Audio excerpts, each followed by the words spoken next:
বিচার বিভাগকে স্বাধীন করার অংশ হিসেবে সুপ্রিম কোর্ট সচিবালয় অধ্যাদেশ 2025-এর খসড়ার চূড়ান্ত অনুমোদন দিয়েছে উপদেষ্টা পরিষদ। বৃহস্পতিবার প্রধান উপদেষ্টা ডক্টর মোহাম্মদ ইউনূসের সভাপতিত্বে অনুষ্ঠিত বৈঠকে এর অনুমোদন দেওয়া হয়। রাজধানীর তেজগাঁয়ে প্রধান উপদেষ্টার কার্যালয়ে বৈঠকটি অনুষ্ঠিত হয়।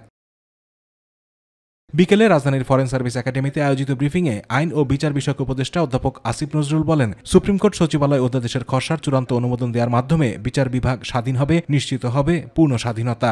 ঐকমত্য কমিশনের আলোচনায় অংশগ্রহণকারী সকল দল এটাতে সম্মত হয়েছে। সকল দল এটাতে একমত যে বিচার বিভাগের পূর্ণ স্বাধীনতা প্রতিষ্ঠা করার জন্য সুপ্রিম কোর্টের একটা পৃথক সচিবালয় রাখবে। তিনি আরও বলেন, এখন থেকে নিম্ন আদালতের বিচারক নিয়োগ, বদলি, অন্যান্য বিষয় এবং আদালতের কন্ট্রোল ও শৃঙ্খলা সুপ্রিম কোর্ট সচিবালয়ের হাতে ন্যস্ত থাকবে। নিম্ন আদালতের বিচারকদের পদায়ন, বদলি, পদোন্নতি, শৃঙ্খলাজনিত বিষয়াদি, ছুটি সংক্রান্ত বিষয়াদি, এমনকি নিম্ন আদালতের বিচারকদের নিয়োগ, কর্মের শর্তাবলী নির্ধারণ, সমস্ত কিছু সুপ্রিম কোর্টের সচিবালয় করবে। আগামী 3 থেকে 4 কার্যদিবসের মধ্যে গণভোট আইন করা হবে বলেও জানান আইন উপদেষ্টা ডক্টর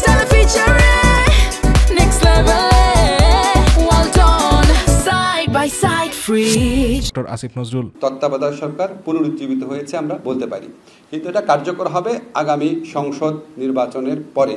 কারণ এখন সংসদ ভেঙে যাওয়ার পর তত্ত্বাবধায়ক সরকার হয়, এখন সংসদের অস্তিত্বই নেই এবং আমাদের উচ্চ আদালতের নির্দেশ মোতাবেক আগামীতে যে সংসদ গঠিত হবে সেই সংসদ যখন ভেঙে যাবে তার 15 দিনের মধ্যে তত্ত্বাবধায়ক সরকার গঠিত হবে। মানবতা বিরোধী অপরাধে সাজাপ্রাপ্ত সাবেক প্রধানমন্ত্রী শেখ হাসিনা ও সাবেক স্বরাষ্ট্রমন্ত্রী আসাদুজ্জামান খান কামালকে ফেরাতে সরকার আন্তর্জাতিক আদালতে যাওয়ার কথাও ভাবছে বলে জানান আইন উপদেষ্টা।